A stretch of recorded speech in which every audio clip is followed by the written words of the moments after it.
দোস্তানা মুভিতে অভিষেক বচ্চন কিন্তু একটা কোশ্চেন জিজ্ঞেস করা হয় যে তুমি 4 বছর পড়াশোনা করে ডাক্তারি করতে পারো, তাহলে তুমি 6 বছর পড়াশোনা করে নার্স কেন হলা?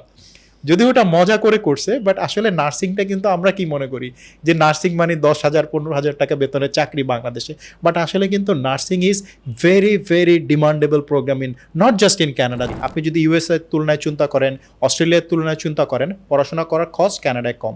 দ্বিতীয় যদি আমি বলি, কানাডার হেলথ কেয়ার সিস্টেম এবং যে ইন্স্যুরেন্স, এটা কিন্তু অন্য অন্য দেশের থেকে কম। 3 নাম্বার যদি বলেন, পার্ট টাইম থাকা অবস্থায় 24 ঘন্টা ওয়ার্ক করতে পারি উইকলি।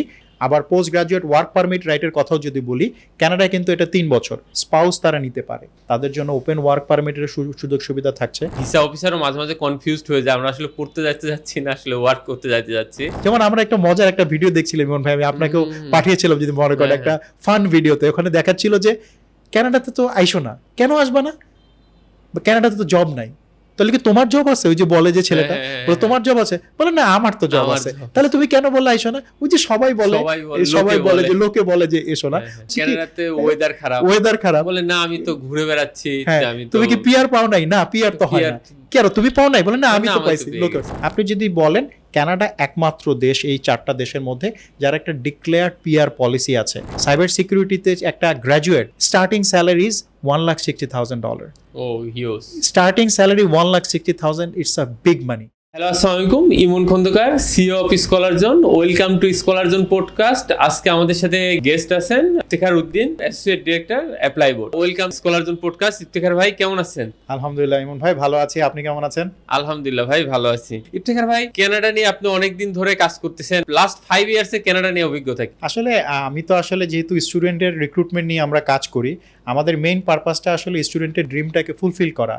আর প্লাস আমি এরকম একটা কাজের সাথে জড়িত থাকতে খুবই পছন্দ করি, যেটাতে আসলে শুধুমাত্র আমার নিজের ক্যারিয়ার গ্রোথ না, সেই সাথে আমরা দেশের জন্য বা কোনো একটা কন্ট্রিবিউশন করা যায়। সো এই ক্ষেত্রে যদি বলি, আমরা তো অনেকগুলো গ্লোবাল ডেস্টিনেশন আছে, আপনি জানেন। আমরা যদি বলি 4টা ইংলিশ স্পিকিং কান্ট্রির মধ্যে the top destination in the world for student abroad, একটা হচ্ছে কানাডা, ইউকে, অস্ট্রেলিয়া অ্যান্ড হচ্ছে USA. So these are the top preferred destinations. So আমি যখন সবগুলো ডেস্টিনেশন অ্যাসেস করি, তো আমার কাছে স্টিল মনে হয় Canada is one of the top choice. The reason being, এটার যে পিআর ফ্রেন্ডলিনেস বলেন, একটা গভর্নমেন্টের ডিক্লেয়ার যে পিআর পলিসি আছে, এটা আমার কাছে খুবই মনে হয় যে স্টুডেন্টদের জন্য it's a very very welcoming. So এই কারণে আমার কাছে মনে হয়, প্লাস আমাদের কোম্পানিও যেহেতু কানাডার, সো সব মিলিয়ে আমার কাছে মনে হয়েছে যে কানাডার অভিজ্ঞতাটা সব দিক থেকে একটা বেটার অভিজ্ঞতা স্টুডেন্টদেরকে দিতে পারে। ডিউরিং প্যান্ডেমিকের টাইমে 2022-তে আমরা যখন কানাডাতে স্টুডেন্ট পাঠাই, আসলে তখন সবাই অবাক হয়ে গেছে, সারপ্রাইজড যে কানাডা থেকে স্টিল স্টুডেন্ট নিছে।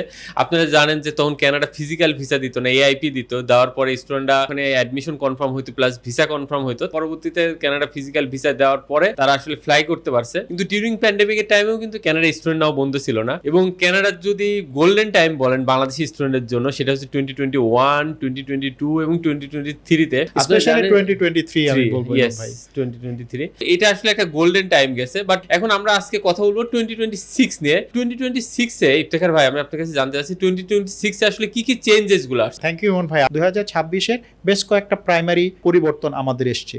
যেমন আমি স্টার্ট করব পজিটিভ দিয়ে, যেটা হচ্ছে যে কানাডা এখনো বলছে ওরা 1,55,000 নতুন স্টাডি পারমিট ইস্যু করবে। তার মানে গ্লোবালি ওরা 1,55,000 স্টুডেন্ট রিক্রুট করবে। দ্বিতীয়ত হচ্ছে যে ক্যাপ যেটা আছে, ক্যাপ এখনও থাকবে। ক্যাপটা আছেই হচ্ছে কোয়ালিটিটা এনশিওর করার জন্য। সো 4,08,000 স্টুডেন্টের স্টাডি পারমিট তার ইস্যু করবে, নতুন পুরাতন মিলে। তার মধ্যে 1,55,000 নতুন। একটা মজার জিনিস যদি বলি, গত বছর মানে 2024-এর ডেটা যখন আমরা দেখি, কানাডা আমাদের এক্সপেকটেশনসের লাস্ট ডেটা অনুযায়ী এটা 89,000 স্টাডি পারমিট তার ইস্যু করেছিল। অ্যান্ড সেপ্টেম্বর ইনটেকের সব ডাটা যখন আসবে, ততক্ষণে আমাদের আন্ডারস্ট্যান্ডিং 1,10,000 মতো স্টাডি পারমিট নতুন ইস্যু হবে। সো সেই সেন্সে যদি বলি, আমি দেখছি মোটামুটি 45,000 নতুন স্টুডেন্টের একটা অপরচুনিটি এখানে তৈরি হয়েছে, যারা আসলে কানাডায় পড়াশোনা করতে যেতে পারবে। This is one. সেকেন্ড জিনিস হচ্ছে যে কানাডার যে মোর ওয়েলকামিং হচ্ছে আস্তে আস্তে, যেহেতু 2024 আর 25-তে একটু টাইটার সিচুয়েশন ছিল স্টুডেন্টদের জন্য, এখন তারা কিন্তু masters and PhD student and K-12 স্টুডেন্টের জন্য প্যাল যে রিকোয়ারমেন্টটা আছে, প্রভিন্সিয়াল নমিনি প্রোগ্রাম, সেটা কিন্তু এখন আর নেই। প্যালের রিকোয়ারমেন্টটা কিন্তু এই মুহূর্তে থাকছে না মাস্টার্সের স্টুডেন্টদের। তার মানে কানাডা আসলে স্টুডেন্ট নিতে চাচ্ছে না এরকম না, তারা চাচ্ছে যে আরও কোয়ালিটি স্টুডেন্ট আসুক। আর আপনি আগেই জানেন যে যখন মাস্টার্সের স্টুডেন্ট যাবে, তখন মেইন সুবিধাটা কি? মেইন সুবিধাটা হচ্ছে স্পাউস তারা নিতে পারে, যেটা কিন্তু আন্ডারগ্র্যাড স্টুডেন্টের জন্য পসিবল না। সো মাস্টার স্টুডেন্ট যখন স্পাউস নিয়ে যাচ্ছে তাদের জন্য ওপেন ওয়ার্ক পারমিটের সুযোগ সুবিধা থাকছে। সো এভরিথিং আপনি যদি বলেন যে এই যতগুলো চেঞ্জ, আমার কাছে মনে হচ্ছে সবগুলো চেঞ্জই পজিটিভ। আরেকটা চেঞ্জ আছে নমিনাল, যেটা হচ্ছে যে ESL প্রোগ্রামের সাথে আগে 1 বছরের এডিশনাল ভিসা থাকতো, এখন সেটাকে রেস্ট্রিক্ট করে 90 ডেজ করা হয়েছে। বাট তার মানে এই না যে স্টুডেন্টটা রিনিউ করতে পারবে না, কানাডা বসেই তারা সেটা রিনিউ করে নিতে পারবে যদি সে পরবর্তী স্টাডিতে যায়। সো এগুলো হচ্ছে মোটামুটি 2026-এ যে ডিক্লেয়ার্ড চেঞ্জ, সেই জিনিসগুলো আমরা এখানে কভার করলাম। থ্যাংক ইউ ইফতেখার ভাই, সুন্দরভাবে এক্সপ্লেনেশনটা দেওয়ার জন্য। কানাডা আসলে আপডেটগুলো আপনারা জানতে পারলেন। প্রথম আপডেটটা যেটা জানতে পারলেন যে টোটাল ওরা 4 লাখের মতন স্টুডেন্ট নেবে, এবং এই 4 লাখের থেকে নতুন স্টাডি পারমিট ওরা ইস্যু করবে 1,55,000। বাংলাদেশে আসলে এই যাবৎকালে সর্বোচ্চ স্টুডেন্ট গেছে 10,000। আমি একটা কথা সবসময় বলি যে total number of student Canada অথবা অন্য অন্য কান্ট্রিগুলো যেটা নিচ্ছে, বাংলাদেশে আসলে এটা খুব বড় ইম্প্যাক্ট ফেলবে না, কারণ আমাদের যে 10,000, আমাদের 10-12,000 চাইলে এখনো যাইতে পারবে, বাট এটা কোয়ালিটি স্টুডেন্ট লাগবে। কারণ টোটাল ওয়ার্ল্ড থেকে ওরা এটা নিচ্ছে, কারণ ওরা যেটা চায় আপনার গ্লোবাল ভিলেজ তৈরি করতে একটা ইউনিভার্সিটিকে। আমাদের যে সেগমেন্ট 10,000, এটা আসলে পার্সেন্টেজটা যেটা, এটা আমরা চাইলে এটা আমরা কাভার করতে পারবো, কারণ আমাদের এখানে 10 বা 12,000-এ টোটাল স্টুডেন্টরা যেতে পারবে। আর একটা বিষয় আপনারা যেটা জানতে পারলেন যে ওখানে লিভিং কস্ট নিয়ে একটা আগে $10,000 ছিল, এখন সেটা $22,895 ব্যাংকিং শো করতে হবে অ্যাজ এ লিভিং কস্ট হিসেবে ফর সিঙ্গেল স্টুডেন্টের জন্য। আর একটা আপনারা ক্যাপ জানতে পারলেন যে মাস্টার, একটা ভালো নিউজ যে মাস্টার্স এর জন্য আসলে ক্যাপ না, প্যালটা লাগতো, এখন প্যালটা লাগবে না K-12 এবং মাস্টার্স এর স্টুডেন্টদের জন্য। এবং মাস্টার্স স্টুডেন্টের জন্য আরেকটা ভেরি গুড নিউজ আছে, যেটা আমরা রিসেন্ট টাইম আমাদের অনেক স্টুডেন্টের ক্ষেত্রে দেখছি, মাত্র 12 ডেজের মধ্যে কিন্তু অনেক স্টুডেন্টের ভিসা চলে আসছে। এই জন্য আপনি যদি ডকুমেন্ট খুবই প্রপার ওয়েতে সাবমিট করতে পারেন অল দ্য ডকুমেন্টস, এবং দেখা যাবে খুব দ্রুত কিন্তু আপনি ভিসাটা পেয়ে যাবেন। যে চ্যালেঞ্জেস গুলো আসতেছে, এটা আসলে চ্যালেঞ্জেস বলবো না, আপনারা বলতে পারেন যে অপরচুনিটি, যেটা আপনাদের ইফতেখার ভাই এক্সপ্লেন করলো। কানাডাতে আমরা আরেকটা জিনিস মিস করে গেছি, যেহেতু একটু বলে ফেলি। কানাডার ক্ষেত্রে একটা অপরচুনিটি কিন্তু মাত্র 1 বছর মাস্টার্স করে 3 বছরের post graduate work permit right পাওয়া পসিবল, যেটা কিন্তু আগে 1 বছর 8 মাস ছিল। সেটা যদিও গত বছর হয়েছে, তার ভাবলাম এটা আমরা এটার সাথে অ্যাড করে না, মানে 1 বছর মাস্টার্সের এলিজিবল মাস্টার্সের প্রোগ্রাম করলেই আপনি 3 বছরের ওয়ার্ক পারমিট পাওয়ার সুযোগ আছে কানাডায়। So that's also a big advantage for the students. আমি ইফতেখার ভাইয়ের কাছে একটু জানতে চাই যে স্টুডেন্টরা মাস্টার্সের স্টুডেন্ট জন্য স্পেশালি, একটা স্টুডেন্ট অস্ট্রেলিয়া, নিউজিল্যান্ড, ইউকে এবং কানাডা 4টা অপশনের মধ্যে সে কেন কানাডাতে যাবে? ইমন ভাই, আসলে আমাদের ফার্স্ট প্রায়োরিটিটা কি? এডুকেশন। আপনি যদি এডুকেশন কোয়ালিটি বলেন, আমি বলবো 4টা ডেস্টিনেশনেই কিন্তু আসলে টপ নচ। এখানে কিন্তু আপনি পার্থক্য আসলে 19-20 খুব বেশি করার সুযোগ নেই। তো আপনি যেটা বলছেন, যেহেতু ডিফারেন্সিয়েট চাচ্ছেন, সো এডুকেশন ব্যবস্থার পরের জিনিসটা আসে কস্ট। আপনি যদি ওভারঅল কস্টের কথা চিন্তা করেন, কানাডার কিন্তু কস্ট অনেক কস্ট ফ্রেন্ডলি। আপনি যদি ইউএসএর তুলনায় চিন্তা করেন, অস্ট্রেলিয়ার তুলনায় চিন্তা করেন, পড়াশোনা করার কস্ট কানাডায় কম। দ্বিতীয় যদি আমি বলি, কানাডার ক্ষেত্রে যেটা সুবিধা, কানাডার হেলথ কেয়ার সিস্টেম এবং যে ইন্স্যুরেন্স, এটা কিন্তু অন্য অন্য দেশের থেকে কম। 2 নাম্বার। 3 নাম্বার যদি বলেন, এই যে আপনার স্টুডেন্টরা যে ওয়ার্ক করতে পারে, তারা হচ্ছে যে পার্ট টাইম থাকা অবস্থায় 24 ঘন্টা ওয়ার্ক করতে পারে উইকলি, অ্যান্ড যেটা হচ্ছে যে অন্য অন্য জায়গায় কিন্তু এত লং ওয়ার্কিং আওয়ার্স নেই। আবার পোস্ট গ্রাজুয়েট ওয়ার্ক পারমিট রাইটের কথাও যদি বলি, কানাডায় কিন্তু এটা 3 বছর, যেটা হচ্ছে যে ইউকেতে 2 বছর, ইউএসএতে 1 বছর। তো আপনি যদি কম্বাইন করেন, আর আপনি যদি সেফটি কিন্তু ইজ আ ভেরি ইম্পর্টেন্ট। আমরা যখন গ্লোবাল পলিটিক্স বা সিচুয়েশন দেখছি, যে টেরোরিজম অ্যান্ড এভরিথিং, কানাডা কিন্তু safety index is also high. ইউএসের অনেকগুলো স্টেট থেকেই কানাডার সেফটি ইন্ডেক্স হাই। সো আপনি যখন combination of everything plus PR opportunity, আপনি যদি বলেন কানাডা একমাত্র দেশ এই 4টা দেশের মধ্যে যার একটা ডিক্লেয়ার্ড পিআর পলিসি আছে, এবং দেয়ার আর গেটওয়েজ, প্রভিন্সিয়াল নমিনি প্রোগ্রাম, আরএনআইপি প্রোগ্রাম, আরসিআইপি প্রোগ্রামের মতো প্রভিন্সিয়াল গেটওয়ে আছে, যার মাধ্যমে একটা স্টুডেন্ট চাইলে তারা যদি কানাডায় থাকতে চায়, তারা এখানে পিআরের জন্য অ্যাপ্লাই করতে পারে এবং ইজিলি এই পিআরটা অ্যাচিভ করতে পারে, যেটা আপনি বলবো যে in comparison with other destination, যেখানে পাথওয়েটা আরও অনেক বড় লম্বা। আমরা আরো কিছু বিষয় ইফতেখার ভাইয়ের কাছে জানতে চাবো, যে একটা স্টুডেন্ট যখন কানাডাতে পড়তে যায়, তাদের টিউশন ফি গুলো নিয়ে আমি জানতে চাবো, যে কোন ইউনিভার্সিটি গুলোতে যাওয়াতে তাদের বেস্ট হবে, কোন ইউনিভার্সিটিতে গেলে তারা স্কলারশিপ পাবে, কোন সাবজেক্ট গুলোতে তারা পড়তে যাবে, মাস্টার্স স্টুডেন্টদের জন্য গাইডলাইন করতে। অবশ্যই থ্যাংক ইউ এমন ভাই। যেমন আপনি যদি টিউশন ফির কথাই যেহেতু বলছেন, কানাডার কিন্তু যেহেতু আমরা বলছিলাম যে কস্ট ইফেক্টিভ একটা কান্ট্রি, আপনি যদি টপ 4-4টা ডেস্টিনেশন বলেন, এখানে আপনার টিউশন ফি রেঞ্জিং যদি আপনি বলেন ইয়ারলি 15,000 থেকে 35-40,000 ডলার পর্যন্ত আপনি পড়াশোনা করার স্কোপ আছে। আর টপ ইউনিভার্সিটি তো আসলে এটা একটা ডিফারেন্ট পিপলের জন্য ডিফারেন্ট টপ। আপনি যদি র্যাঙ্কিং হিসেবে টপ ইউনিভার্সিটি বলেন, তাহলে অবশ্যই আমি বলবো যে university of Toronto is one of the greatest choice for Bangladeshi student, university of Alberta, university of British Columbia, McMaster, McGill, these are the top ranking university, যেখানে বাংলাদেশ থেকে প্রতি বছরই যদিও অনেক কম বাট একটা সংখ্যক স্টুডেন্ট এখানে যাচ্ছে। এবং যারা কিন্তু আসলে এই ইউনিভার্সিটি থেকে পার হয়ে দেশের পলিসি মেকিং থেকে শুরু করে বড় বড় যত জায়গা আছে এই স্টুডেন্টগুলো যাচ্ছে। বাট আবার আপনাকে এভাবেও চিন্তা করতে হবে যে জেনারিক স্টুডেন্ট, যারা ম্যাক্সিমাম স্টুডেন্ট, তারা আসলে কোথায় যেতে পারে। সো এই যে আমি বলছি university of Toronto is one of the top ranking, আমরা যখন ডেটা দেখি প্রতি বছরই আমরা দেখি 20 থেকে 25 জন স্টুডেন্ট বা 30 জন স্টুডেন্ট এই ইউনিভার্সিটিগুলো বাংলাদেশ থেকে আসলে যেতে পারে। বাট আমাদের তো ডিমান্ড অনেক হাই। আপনি যদি বাংলাদেশের এডুকেশন সিস্টেমের কথা বলেন, আমাদের যে লোকাল এডুকেশন সিস্টেম আছে তারা 56% স্টুডেন্টকে ক্যারি করতে পারে, বাট রেস্ট যে 44% স্টুডেন্ট, এরা কি পড়তে যাবে না? তারা তো কোথাও পড়তে হবে। সো এটার জন্য তাদেরকে দেশের বাইরে যেতেই হবে। তো বাট এই সব স্টুডেন্ট তো এই বড় বড় ইউনিভার্সিটিতে কেটার করা পসিবল না। বাট আপনি যদি বলেন কানাডাতে আরও অনেক ভালো ভালো ইউনিভার্সিটিতে, সব যে গ্লোবাল র্যাঙ্কিংয়ে 1 থেকে 50-এর মধ্যে বা 100-এর মধ্যে থাকতে হবে এরকম তো না। দেয়ার আর আদার গুড ইউনিভার্সিটি। আমরা যদি বলি university of Windsor, university of Windsor কিন্তু একটা ভেরি গুড ইউনিভার্সিটি। অ্যান্ড এই ইউনিভার্সিটিতে আমার এই কারেন্ট সিচুয়েশনে আমরা দেখছি ভিসা রেশিও ভালো, ইঞ্জিনিয়ারিং জন্য ইটস আ বেস্ট অপশন আপনি যদি বলেন উইন্ডসর এরিয়ার মধ্যে। তারপর হচ্ছে যে আপনি ইউনিভার্সিটি অফ ম্যানিটোবা আছে, very good university, university of Algoma আছে, ইউনিভার্সিটি অফ রেজেনা আছে, ঠিক আছে, memorial university of Newfoundland যেটা আপনার প্রভিন্সিয়াল নমিনি প্রোগ্রামের মধ্যেও পড়ে আছে, ইউনিভার্সিটি অফ সাসকাচুয়ান আছে। There are lot of good university option যেটা আমাদের আছে, যেটা আমরা আসলে কানাডা গিয়ে পড়তে পারি। অ্যান্ড আপনি যে আইএলস রিকোয়ারমেন্ট আপনি অলরেডি কভার করেছেন, আমার কাছে মনে হয় যে 6.5 নো পয়েন্ট লেস দেন 6 এটা একটা standard IELTS, until and unless আপনি health care or health science ওই টাইপের সাবজেক্ট পড়তেন যেখানে আইএলসের রিকোয়ারমেন্ট আর একটু হায়ার থাকে। আর কস্টের কথা তো আমরা অলরেডি কাভার করলাম, 15 থেকে 35,000 ডলারের মধ্যে 40,000 dollar, depends on the university আপনি যেতে চান। প্লাস বিভিন্ন সময় আপনার অনেক রকম স্কলারশিপের অপশন আছে। কানাডার বেস্ট পার্ট হচ্ছে যে স্কলারশিপের ডিফারেন্ট ক্রাইটেরিয়া, আপনি আপনার অ্যাকাডেমিক্সের উপর বেস করে স্কলারশিপ পেতে পারেন, আপনি আপনার ডিফারেন্ট ক্যাটাগরি অ্যান্ড ওরা যেই টাইপের সাবজেক্ট চায় সেটার উপরে স্পন্সর ডিন স্কলারশিপ আছে, মানে আপনার স্পোর্টসের স্কলারশিপ আছে। সো স্কলারশিপও আমরা দেখেছি 2 থেকে 20,000 ডলার পর্যন্ত স্কলারশিপ আছে। ইনফ্যাক্ট ইউনিভার্সিটি অফ রেজেনা তো 4 বছরে 80,000 ডলার পর্যন্ত স্কলারশিপ দেয়। ডিফারেন্স এই যে সেটা আপনার ইউনিভার্সিটির স্টুডেন্টের থাকা খাওয়া থেকে শুরু করে ডিফারেন্ট ধরনের স্কলারশিপ। আপনার আসলে ক্যাটাগরি এবং আপনার জবের সাথে কিভাবে ক্যারিয়ারকে কানেক্ট করতে হয়, that is very very important. আপনি যেহেতু ওখানে সুন্দর করে বলছিলেন যে ভিসা একটা কনসার্ন, সেক্ষেত্রে আমি একটা মজার জিনিস স্ট্যাটিস্টিক্স শেয়ার করতে চাই। আমি তো আসলে যেহেতু অ্যাপ্লাই বোর্ডে কাজ করি, অনেকটা আমাদের টাস্ক হচ্ছে যে আমি আসলে কান্ট্রির ভিসার ইস্যুগুলো অ্যানালাইসিস করতে খুব পছন্দ করি। তো আমি যখন লাস্ট 3-4 বছর, এটা তো খুবই একটা ডিফারেন্ট টাইম। সো এই ডিফারেন্ট টাইপের যখন আমরা স্ট্যাটিসগুলো অ্যানালাইসিস করছিলাম, আমার কাছে মনে হয় কি আমরা আসলে যতটুকু না তার থেকেও আসলে অনেক বেশি মনে করি। আপনি যদি আমাকে বলেন, আমি বলবো বাংলাদেশ কিন্তু কখনোই কানাডার ভিসার ইস্যু আপনার 50 থেকে 55%-এর বেশি ছিল না।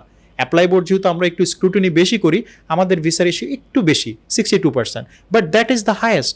আপনি যদি বলেন ইন্ডিয়া, শ্রীলঙ্কার আমি ভিসার রেশিও 2023-এ 78% ছিল, ইন্ডিয়ার ভিসার ইস্যু 82% ছিল অ্যাভারেজ। তার মানে ওদের কম্প্যারিজনে আমাদের ভিসার ইস্যু কিন্তু সবসময় 52 to 55%।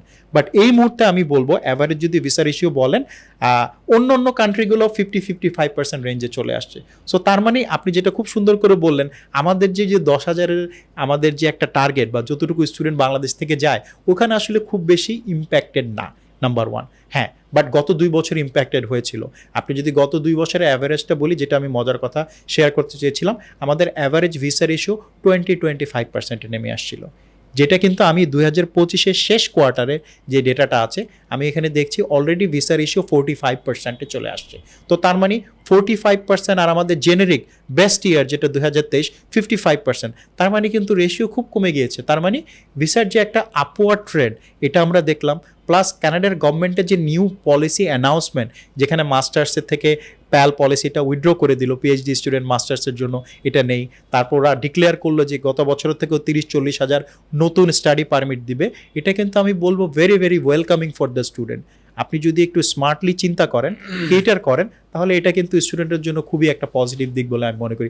আপনার কাছে কি মনে হয় ইমন ভাই? ডেফিনেটলি ইফতেখার ভাই, আপনি বিষয়গুলো এক্সপ্লেনেশন করলেন, প্রত্যেকটা বিষয় আসলে ইম্প্যাক্টফুল যে ডেটাগুলো আপনি দিলেন। আসলে আমরা যেটা দেখি যে কানাডাতে প্রত্যেকটা প্রভিন্সে কিন্তু বেস্ট ইউনিভার্সিটি আছে। আপনি ব্রিটিশ কলম্বিয়ার কথা বলতে পারেন, অ্যালবার্টার কথা বলতে পারেন, আপনি সাসকাচুয়ানের কথা বলতে পারেন, ম্যানিটোবার কথা বলতে পারেন, টরন্টোর কথা বলতে পারেন, নিউ ব্রান্সউইকের কথা বলতে পারেন, নিউ ফাউন্ডারল্যান্ডের কথা বলতে পারেন। প্রত্যেকটা প্রভিন্সে ওদের যে প্রভিন্সগুলোর কথা আপনাদেরকে আমি বললাম, কিউবেকের কথা বলতে পারেন, প্রত্যেকটা প্রভিন্সে বেস্ট ইউনিভার্সিটি আছে। আমরা এখন যে বিষয়টাতে জানতে চাবো সেটা হচ্ছে সাবজেক্টগুলো নিয়ে।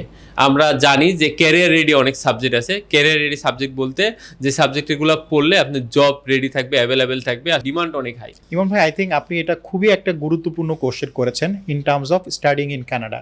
কারণ কানাডার গভর্নমেন্ট তাদের ওয়েবসাইটে, আইআরসিসির ওয়েবসাইটে খুব স্পষ্ট করে কতগুলো ব্রড ক্যাটাগরি অফ প্রোগ্রাম ওরা সিলেক্ট করে দিয়েছে, যেটা আসলে তাদের লেবার মার্কেটের ডিমান্ডের সাথে ইনক্লুডেড। এবং তারা কিন্তু ইনডিরেক্টলি আমাদের স্টুডেন্টকে এটাই ইন্ডিকেট করছে, তুমি যদি এই ক্যাটাগরিগুলোর মধ্যে তোমার পড়াশোনার সাবজেক্ট থাকে এবং সেটা যদি কানেক্ট করতে পারো, তাহলে তোমার ভিসার চান্সও তো সম্ভাবনা তোমার বেড়ে যাবে, প্লাস আমাদের এখানে তুমি ইকোনমিতে তুমি কন্ট্রিবিউট করতে পারবা। সো এই সাবজেক্টগুলো, সো আমরা যদি এটা বলি, আপনি অলরেডি কিছু কাভার করেছেন health care, health sciences, this is a very very demandable courses. এই প্রোগ্রামগুলো এটা কিন্তু একেবারে খুব করে মেনশন করা। অ্যান্ড আপনি যদি মজার কথা বলেন, আমাদের কিন্তু health care, health science, nursing, এইগুলো নিয়ে আমাদের কিন্তু একটা অ্যালার্জি আছে। আমি একটু ব্রেক ডাউন করতে চাই before going to other programs. Emon ভাইকে আমাদের দোস্তানা মুভিটা দেখেছেন নাকি? সো আপনার কি মনে যদি থাকে ওই কথাটা, দোস্তানা মুভিতে অভিষেক বচ্চন কিন্তু একটা কোশ্চেন জিজ্ঞেস করা হয় যে তুমি 4 বছর পড়াশোনা করে ডাক্তারি করতে পারো, তাহলে তুমি 6 বছর পড়াশোনা করে নার্স কেন হলা?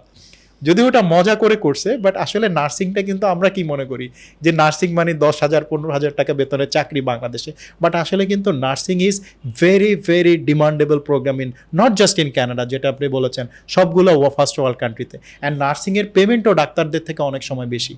তো এইটা কিন্তু আমরা মিস করে যে আমরা নার্সিংয়ে যেতে চাই না, হেলথ কেয়ার, হেলথ সায়েন্সে যেতে চাই না, যেটা কানাডিয়ান ওয়েবসাইটে স্পষ্ট করে মেনশন করা আছে। এটা জব মার্কেটের, লেবার মার্কেট ডিমান্ডের সাথে রিলেটেড এবং এখানে তুমি প্রায়োরিটি পাবা। দ্বিতীয়ত হচ্ছে স্টেম কোর্সগুলো।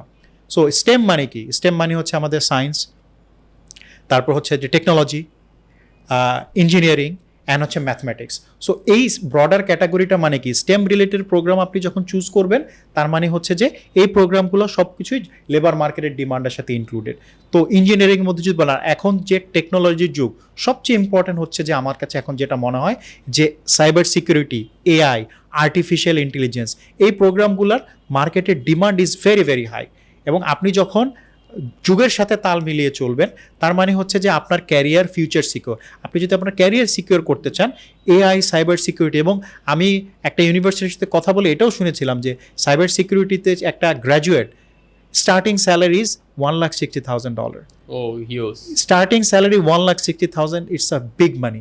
তো এটা আসলে কোথায় সম্ভব? যেখানে মার্কেটের ডিমান্ড আছে। Everything is connected with demand and supply. আমরা যদি এরপর বলি ট্রেড সার্ভিসেস, এটা কিছু যে ওদের যে স্কিল ট্রেড লেবার, এখানে কিন্তু কানাডায় অনেক ডিমান্ড। কনস্ট্রাকশন ম্যানেজমেন্ট আছে, প্লাম্বিং আছে, তারপর রোড ট্রান্সপোর্টেশনের রিলেটেড জব আছে। তো আমরা কি মনে করি, আমি কি এখানে গিয়ে পড়াশোনা করে এত কষ্ট করে ড্রাইভার হব, কনস্ট্রাকশন হব? These are myth. এই মিথগুলো কি, আপনি যখন এই টাইপের স্পেশালাইজ কোর্সগুলোতে পড়বেন, তখন আপনার জন্য আপনার ক্যারিয়ার বলেন, আপনার স্যালারি বলেন, আপনার জব মার্কেটের ডিমান্ড বলেন, ভিসা বলেন, এই সব কিছুতে কিন্তু খুব উপকার হয়। প্লাস আরেকটা ব্রডার ক্যাটাগরি আছে, সেটা হচ্ছে education, early childhood education, primary education, this has very very big demand. So এই ব্রডার 4-5টা ক্যাটাগরি কানাডাতে খুব করে ডিফাইন করা। এই প্রত্যেকটার আন্ডারে প্রচুর প্রোগ্রাম আছে। সো ওই প্রোগ্রামগুলো আমরা যদি বলেন আমাদের স্টুডেন্টের সুবিধার জন্য, আপনারা কিন্তু এটাকে পাবলিশ করতে পারেন। এটা কিন্তু ওয়েবসাইটে is a common public information. IRCC ওয়েবসাইটের ওই লিঙ্কটা আপনারা কিন্তু ইমন ভাই স্টুডেন্টদের সাথে শেয়ার করলে দে ক্যান নো যে এই যে 300-400 প্রোগ্রাম আছে এই ব্রডার 5টা-6টা ক্যাটাগরি আন্ডারে, এটাই কিন্তু আসলে the right program for them to select.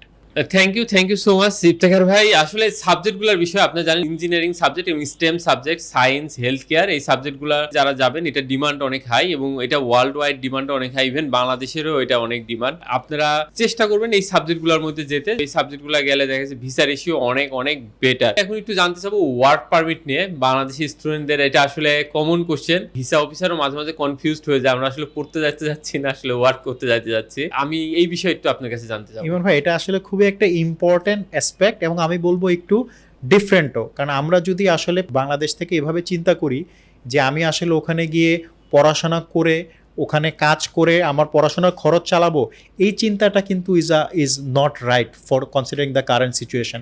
Of course there is opportunity, আমি অপরচুনিটি নিয়ে অবশ্যই বলছি।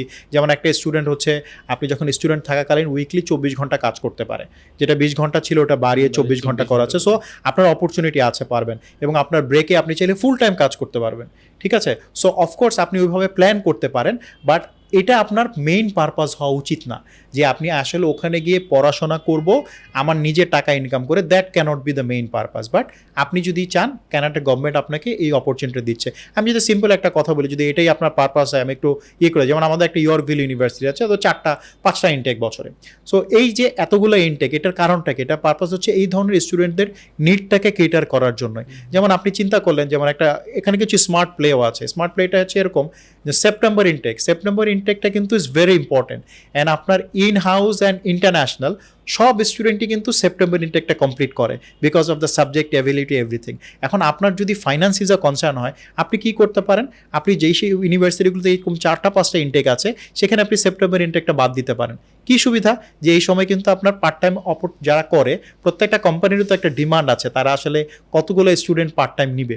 তো এই সময়টা কিন্তু পার্ট টাইম স্টুডেন্টদের ডিমান্ড বেড়ে যায়, সাপ্লাই কমে যায়। অন্য অন্য ইনটেকগুলোতে কিন্তু আপনার সাপ্লাই অ্যাভেলিটি থাকে। সো এই সময় যদি সে একটু স্মার্টলি করে, আছে ঠিক আছে আমি বাকি 3টে ইনটেক করলাম, সেপ্টেম্বর ইনটেকটা আমি গ্যাপ দিলাম যদি আমার ফাইন্যান্সিয়ালে থাকে, এটাও কিন্তু একটা সুন্দর অপরচুনিটি। এবং কানাডার মতো দেশেই কিন্তু আসলে এটা পসিবল যে আপনি একটা সেমিস্টার ব্রেক দিয়ে কাজ করে আপনার সেমিস্টারে ফিটা উঠিয়ে নিলেন। আপনারা যেটা জানতে পারলেন যে আসলে ইফতেখার ভাই যেটা এক্সপ্লেন করতে চাইলো, এবং আমি শর্ট ফর্ম করি, স্টুডেন্ট চাইলে পার্ট টাইম 24 আওয়ার জব করতে পারতেছে ডিউরিং এডুকেশন, এবং স্যাটারডে সানডেতে কিন্তু ফুল টাইম জব করার সুযোগ আছে। যদি আপনার সেপ্টেম্বর সেশনে জয়েন করেন, যে আসলে ওখানে ফুল টাইম জব করতে পারবেন না, ওখানে যে অ্যাটলিস্ট আপনার 2টা সেমিস্টার করতে হবে, আপনি তারপরে একটা সেমিস্টার চাইলে ড্রপ দিতে পারবেন। এটা যদি আসলে কারোর মানে ফাইন্যান্সিয়াল নিডটা অনেক বেশি থাকে। এখানে কিন্তু আরেকটা সুন্দর একটা বিষয় আছে কানাডাতে, আপনারা জানেন যে ওখানে অনেক সাবজেক্টের সাথে আসলে কোঅপ আছে, কোঅপ করেও আসলে অনেক ইনকাম করার সুযোগ আছে। এখন যে বিষয় আসলে জানতে চাইবো ইফতেখার ভাইয়ের কাছে, আমরা একটু এসওপি রাইটিং এবং ভিসা রিজেকশনের কারণগুলো জানতে চাবো। ইমন ভাই, আমরা প্রথমে আগে বলে নিই,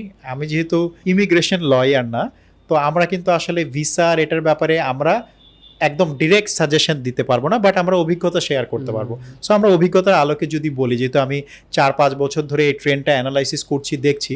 সো এখন বর্তমান পরিস্থিতিতে আমরা যত ইমিগ্রেশন লয়ারদের সাথে আমরা কথা বলেছি আমাদের কোম্পানির তরফ থেকে, ইনফ্যাক্ট আমরা ডিফারেন্ট ইউনিভার্সিটির সাথে কথা বলেছি, ইনফ্যাক্ট এমবেসি অফিসারদের সাথেও কথা বলেছি, ওরা আসলে একটা ভিসার ক্ষেত্রে কি দেখতে চায় ইমিগ্রেশন অফিসার।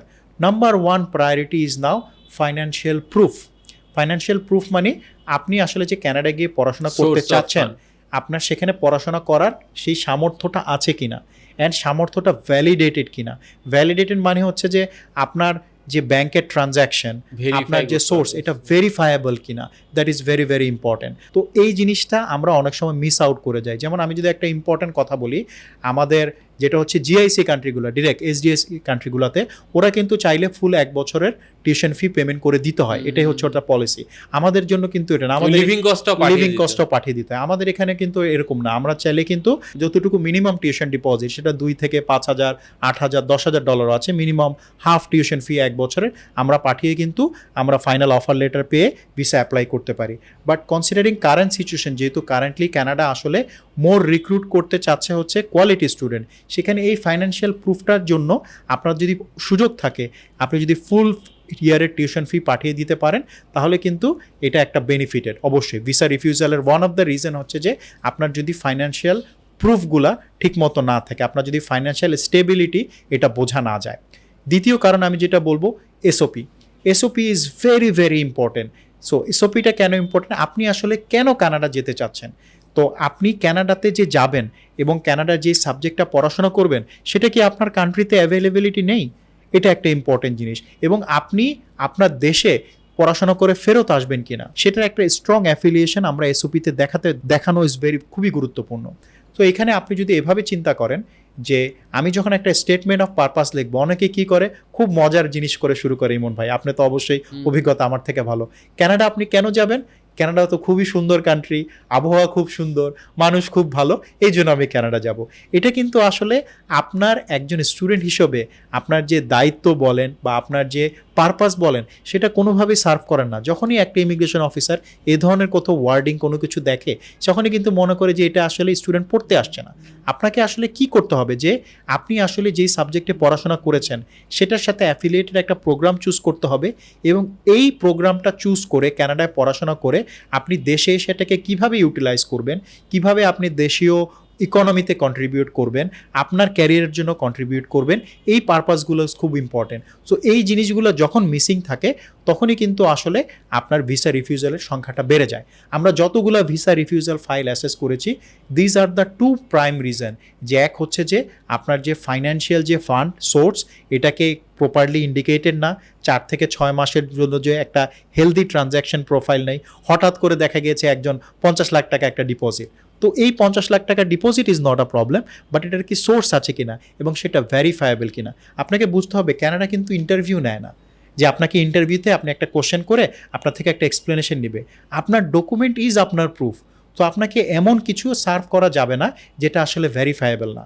তৃতীয় হচ্ছে যে মনে করেন আমাদের যে গ্যাপ, অনেক সময় কি থাকে আমাদের এডুকেশন গ্যাপ থাকে, তো এই গ্যাপের একটা এক্সপ্লেনেশন আমরা কি করি, আমরা গ্যাপের বিভিন্নভাবে এক্সপ্লেনেশন দিই।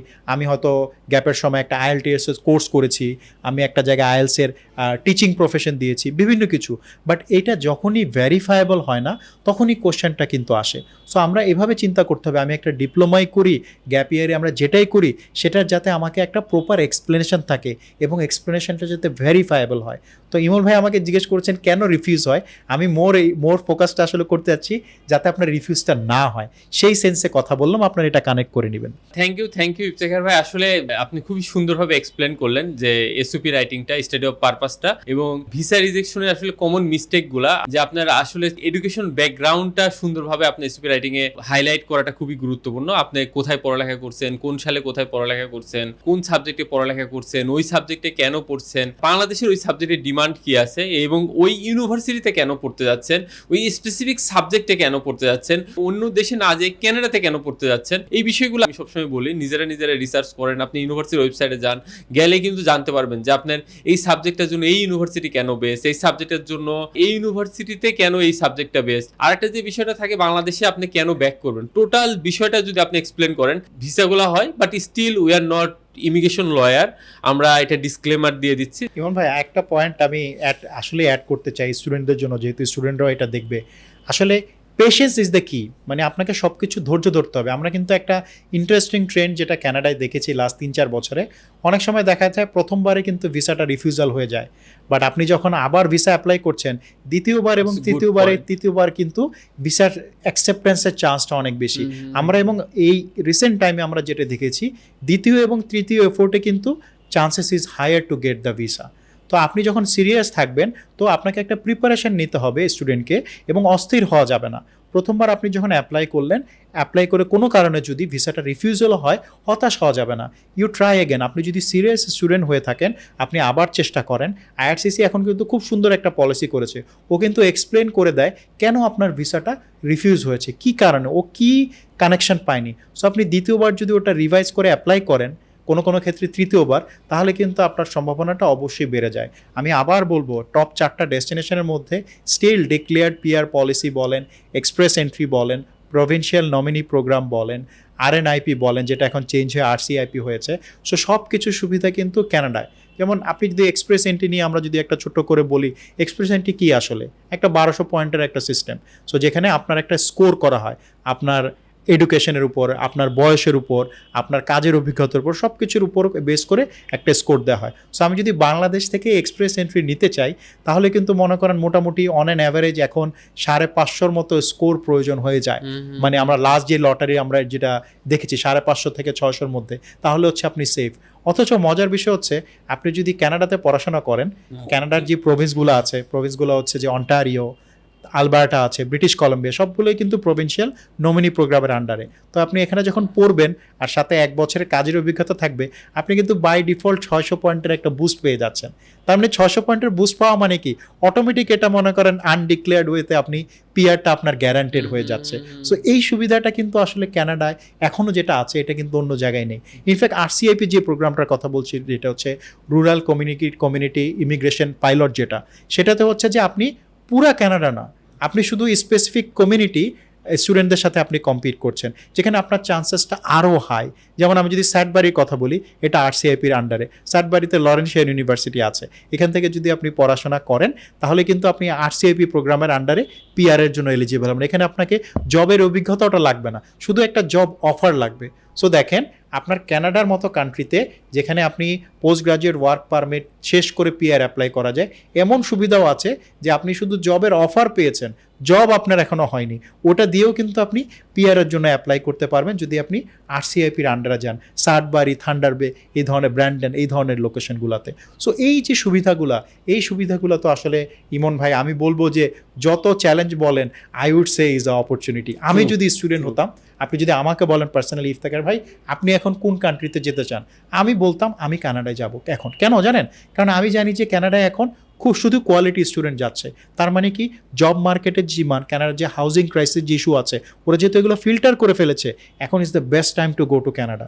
যখন কানাডা কম স্টুডেন্ট নিচ্ছে, সে 1,55,000 স্টুডেন্ট নিবে, তো আমি যদি 1,55,000 স্টুডেন্টের মধ্যে একজন হই, আমার পার্ট টাইম জবও আমার অপরচুনিটি বেশি, কারণ প্লেন্টি অফ সাপ্লাই তো নেই। তো তার মানে কি, আমার এখানে পার্ট টাইমে আমাকে বেশি টাকা দিয়ে আমাকে নিতে হবে, এবং আমি যখন পড়াশোনা শেষ করব আমার জবের অপরচুনিটিও বেশি হবে। কেন? কারণ এখানে তো শুধু কোয়ালিটি স্টুডেন্ট এবং কোয়ালিটিফাইড। এবং আমি যদি বিভিন্ন প্রভিন্স চিন্তা করি যে কোন জায়গায় আমি আসলে থাকবো, সেটাও কিন্তু আমি চিন্তা করলে আমার জন্য ইজ ভেরি ভেরি গুড। যেমন ক্যালগারি, যেমন এক এক প্রভিন্সের এক এক সুবিধা। সবাই কি বলেন তো ইমন ভাই, কোথায় থাকতে চায়? টরন্টো। বাট একটা জিনিস হচ্ছে, টরন্টোতে যদি আপনি থাকেন, Toronto definitely is the capital city. ঢাকার কথায় যদি চিন্তা করেন, ঢাকাতে কিন্তু সবাই থাকতে চায়, বাট ঢাকার কিন্তু living cost is very high. Same goes for Toronto. Toronto's living cost is very, very high. Housing is very, very expensive and very, very competitive. So আপনি টরন্টো না গিয়ে যদি কোনখানে আপনি ক্যালগারিতে থাকেন, ক্যালগারিতে যেমন স্যালারি বেশি, ট্যাক্স কম, এটা একটা গুড অপরচুনিটি আছে। সাসকাটুনে এরকম। সো আপনি এরকম একটা জায়গা চুজ করেন যেখানে হচ্ছে যে আপনার is a balance for you, আপনার জন্য কোনটা right. There is no right wrong answer. যে টরন্টোতে যে যেতে চায় এটা কি wrong? No, of course no. But এটা কি আপনার জন্য ফিট? সবাই যেতে চায়, টার্গেটটা কি? হ্যাঁ, যেমন আমরা একটা মজার একটা ভিডিও দেখছিলাম ইমন ভাই, আমি আপনাকেও পাঠিয়েছিলাম যদি মনে করেন, একটা ফান ভিডিওতে। ওখানে দেখাচ্ছিল যে কানাডাতে তো আইসো না, কেন আসবা না? কানাডাতে তো জব নাই। তাহলে কি তোমার জব আছে? ওই যে বলে যে ছেলেটা, তোমার জব আছে, বলে না আমার তো জব আছে। তাহলে তুমি কেন বললে আইসো না? ওই যে সবাই বলে যে, লোকে বলে যে এসো না। তো এরকম আসলে ব্যাপারটা হচ্ছে কানাডাতে ওয়েদার খারাপ বলে না, আমি তো ঘুরে বেড়াচ্ছি। তুমি কি পিআর পাও নাই? না, পিআর তো হয় না। কেন তুমি পাও নাই? বলে না, আমি তো পাইছি। তো ব্যাপারটা আসলে হচ্ছে এরকম, আমরা আসলে যতটুকু আমরা রিসার্চ না করে আমরা মানুষের মুখের কথাকে প্রেফার করি। আমি যেটা বলবো, আজকের পডকাস্টে আমরা আপনাদের সাথে অনেক ইনফরমেশন শেয়ার করলাম, বাট ইমন ভাই আমি বলবো আপনাদের স্টুডেন্টকে আমাদের মুখের কথাটাকে ধরে না দিতে। এখন এআই আছে, এখন চ্যাট জিপিটি আছে, জেমিনি আছে, যেখানে একটা কমান্ডে আপনি সব ইনফরমেশন গুগল থেকে ফেচ করে আপনাকে দিয়ে দিচ্ছে। You research by yourself, কোন ইউনিভার্সিটি আপনার জন্য রাইট, কোন লোকেশন আপনার জন্য right, not just based on what Iftekhar and Emon said today. কি বলেন ইমন ভাই? না, ডেফিনেটলি আসলে আপনারা যে জানতে পারলেন যে কানাডাতে ওই যে লোকে বলে যে কানাডাতে এখন ভিসা দেয় না, কিন্তু স্টিল স্টুডেন্টরা যাচ্ছে। কানাডাতে যাওয়ার পরে আসলে কানাডাতে জব নাই, বাট স্টিল স্টুডেন্টরা পার্ট টাইম জব করতেছে। কানাডাতে যাওয়ার পরে আসলে কানাডাতে পিআর নাই, স্টিল স্টুডেন্টরা পিআর পাচ্ছে। কানাডাতে যাওয়ার পরে ওখানে ফুল টাইম জব নাই, স্টিল স্টুডেন্টরা ফুল টাইম জব পাচ্ছে। এবং এখনো কিন্তু সারা ওয়ার্ল্ড থেকে দেখবেন যে one of the best study destination হচ্ছে কানাডা। ইফতেখার ভাই, আপনি যদি কিছু অ্যাড করতে চান। না ইমন ভাই, আপনি খুব সুন্দর করে একটা ক্লোজিং বলেছেন। আমাদের জন্য সাজেশন ইজ অলসো ইম্পর্টেন্ট। যেমন আপনারা ফিউচারে আমাদের কাছ থেকে আর কি চান, কি ধরনের ইনফরমেশন জানতে চাচ্ছেন, যদি আপনারা কমেন্টে এবং ইয়েতে আমাদের সাথে শেয়ার করেন, তাহলে আমাদের আগামী সেশনে আমরা ওই ধরনের বিষয়গুলো, ইনফরমেশনগুলো আপনাকে দেওয়ার চেষ্টা করব। অ্যান্ড আমার সাজেশন আপনাদের জন্য স্টুডেন্টদের সেম থাকবে, the door is open, the gateway is open, wherever you wanted to go, whatever makes sense. Don't listen to people, listen to yourself, listen to your career path. আপনার career path আপনাকে যেখানে recommend করবে, যেটা আপনার ডিমান্ডের জন্য best feel. আমরা সবসময় যেটা করি, আমরা চিন্তা করি কোথায় ভিসা হচ্ছে। ডিসকাশনটা should not be like this, ডিসকাশনটা শুড বি আমার যে ক্যারিয়ার গোল, আমি লাইফে কি অ্যাচিভ করতে চাচ্ছি, সেটার উপর বেস করে should be selecting my country, selecting the institution, selecting the program. স্টুডেন্টদের জন্য এটাই আমার শেষ থাকবে যে don't listen to people, do your research. Scholar Zone আছে, এক্সপার্টিজ আসলে কীভাবে হেল্প করে। Scholar Zone as a company expertise হচ্ছে তাদের যেহেতু অনেক বছরের ভিসা সাবমিশন থেকে শুরু করে ফুল প্রসেসের অভিজ্ঞতা আছে বর্তমান আলোকে, তারা আপনাকে এইখানটায় আপনাকে হেল্প করতে পারবে। But of course do your own research, come to Scholar Zone for additional support, and then we can take it up forward. We can help you fulfill your education dream abroad. During pandemic টাইমে 2020-তে এবং 2021-এ সবাই জানে all destination shutdown, but still তখন Canada কিন্তু open ছিল। তখন যারা আমাদেরকে বিশ্বাস করছে, আমাদের অফিসে আসছে, ভিজিট করছে, আমাদের এখান থেকে প্রসেস করে কানাডাতে চলে গেছে, তারা কিন্তু এখন অনেকেই পিআর হোল্ডার। তার পরবর্তীতে এটা আমরা বুস্ট আপ দেখছি। এখন যদি আপনারা আসেন, বিশ্বাস করেন, কানাডাতে যান, একটা টাইম বিং দেখবেন আপনারাও তাদের কমিউনিটির অংশ হয়ে যাবেন। আমাদের কমিউনিটিটা, ক্লায়েন্টেলটা আসলে অনেক বড়। বিভিন্ন ব্যাংকিং বলেন, বিভিন্ন কর্পোরেট প্রতিষ্ঠান বলেন, Grameenphone, Banglalink, HSBC bank, HCB bank, mutual trust bank, city bank, প্রত্যেকটা জায়গার কিন্তু এমপ্লয়ীদের, তাদের ফ্যামিলিদের, তাদের বাচ্চা কাচ্চাদের কিন্তু আমাদের এখান থেকে কানাডাতে গেছে, কারণ দে আর টাস্ট আস। দেখা হবে স্কলার জোনে। আপনারা মোর অ্যান্ড মোর ইনফরমেশন জানার জন্য কমেন্ট বক্সে কোশ্চেনগুলো করেন। নেক্সট পডকাস্টে আবার ইফতেখার ভাইকে নিয়ে আসবো আমাদের সিরিজ 2-তে। তখন আমরা আসলে আপনাদের কোশ্চেন অনুযায়ী আমরা অ্যান্সারগুলো নিয়ে আসবো এবং ইফতেখার ভাইকে আমরা সেই কোশ্চেনগুলো করবো। Thank you so much. Thank you Iftekhar ভাই। থ্যাংক ইউ ভাই। দেখা হবে আবার। আসসালামু আলাইকুম। আসসালাম।